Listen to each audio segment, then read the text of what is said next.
আজ বানাবো একেবারেই অনুষ্ঠান বাড়ির মতো ঝুরঝুরে আলু ভাজা। আর এই আলু ভাজা বানানোটা ভীষণই সহজ। চলুন তাহলে দেখে নেওয়া যাক আমি কিভাবে এই আলু ভাজাটা বানাই। নমস্কার বন্ধুরা, আরও একটা দারুণ স্বাদের রেসিপিতে আপনাদের সবাইকে স্বাগত। চলুন তাহলে আজকের ভিডিওটা শুরু করা যাক। এখানে আলু ভাজা বানানোর জন্য আমি 3টে আলু নিয়ে নিয়েছি। আলুটা কিন্তু খুব ভালো দেখে নিয়েছি, আর আলুগুলো খুব ভালো করে খোসা ছাড়িয়ে আমি ধুয়ে নিয়েছি। এবার আলুগুলোকে সরু সরু করে কেটে নেব। এখানে একটা মিক্সিং বোল নিয়ে নিয়েছি, আর এই বোলের মধ্যে আমি কেটে রাখা আলুগুলো সব নিয়ে নেব।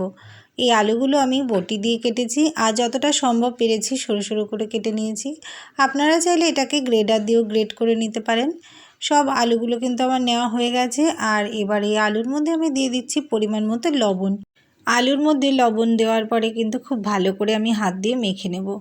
সব আলুর সাথে লবণটাকে খুব ভালো করে মেখে মিশিয়ে নিয়েছি। এবার আমি 15 মিনিটের জন্য রেস্টে রেখে দেবো।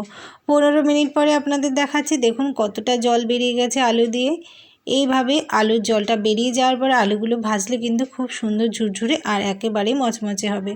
এবার এই আলু ভাজাতে দেওয়ার জন্য আমি বেশ কতগুলো শুকনো লঙ্কা তেলের মধ্যে ভেজে নিচ্ছি। লঙ্কাগুলো ভাজা হয়ে গেলে ওই তেলের মধ্যে আমি দিয়ে দিলাম 1 মুঠো কারি পাতা। আর কারি পাতাগুলো একটু হালকা করে ভেজে নেব। খুব বেশি ভাজার প্রয়োজন নেই, এরকম হালকা সবুজ সবুজ রেখে কিন্তু পাতাগুলো ভেজে তুলে নেব। কারি পাতাগুলো ভেজে তুলে নেওয়ার পরে তেলের মধ্যে আমি দিয়ে দিলাম বেশ কতগুলো চিনেবাদাম। আর এই চিনেবাদামগুলো কিন্তু আমি একটু লাল লাল করে ভেজে তুলে নেব। বাদামগুলো কিন্তু ভাজা হয়ে গেছে খুব ভালোভাবে। এবার কড়াইয়ে তেলটা খুব ভালো করে ছেঁকে নিয়ে আমি তুলে নেব বাদামগুলো। এদিকে আলুগুলো কিন্তু আমি খুব ভালো করে চিপে নিয়ে তারপর কড়াইয়ে তেলের মধ্যে দেব। কড়াইয়ের তেলটা কিন্তু খুব ভালোভাবে গরম করা আছে, আর ওই তেলের মধ্যে আলুগুলো আমি এখন দিয়ে দিচ্ছি। সব আলু কিন্তু একবারেই দেবো না, অল্প অল্প করে দিয়ে ভাজবো। আর এই মুহূর্তে কিন্তু গ্যাসের ফ্লেমটা একেবারেই হাই ফ্লেমে দেওয়া আছে। গ্যাসের জোরটা হাই ফ্লেমে দিয়ে কিন্তু আলুগুলো ভেজে নিতে হবে। আর নামানোর আগের মুহূর্তে একেবারেই লো দিয়ে তেলটা খুব ভালো করে ছেঁকে নিয়ে আলুগুলো নামিয়ে নিতে হবে। এইভাবে কিন্তু ঘন ঘন নাড়তে হবে, না হলে আলুগুলো খুব ভালোভাবে ভাজা হবে না, আর দলা পেকে যাবে। তাই ঘন ঘন নেড়ে নেড়ে কিন্তু আলুগুলো উল্টে পাল্টে সমানভাবে ভেজে নিতে হবে। দেখুন আলুগুলো কিন্তু খুব ভালোভাবে ভাজা হয়ে এসেছে। এই আলুগুলো তুলে নিচ্ছি। এবার এগুলো তুলে নেওয়ার পরে বাকি আলুগুলো কিন্তু আমি একইভাবে ভেজে নেব।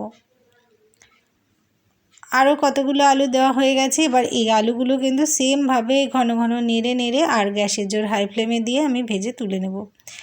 এইভাবে ঝুরঝুরে আলু ভাজা বানালে গরম গরম ভাত ডালের সাথে খেতে কিন্তু অসাধারণ লাগে। এই আলুগুলো কিন্তু আমার ভাজা হয়ে গেছে। এবার কড়াই থেকে তেলটা খুব ভালো করে ছেঁকে তুলে নেব। দেখুন 3টে আলু দিয়ে আমার এতগুলো আলু ভাজা হয়েছে। এবার এই আলু ভাজাগুলো আমি যা যা ভেজে রেখেছিলাম আগে সেগুলো দিয়ে একসাথে মিশিয়ে নেব। দিয়ে দিয়েছি লঙ্কা, আর লঙ্কাগুলো একটু ভেঙে দিয়েছি, আর ভেজে রাখা বাদামগুলো দিয়ে দিলাম। এবার সবশেষে ওপর থেকে দিয়ে দেব কারি পাতা।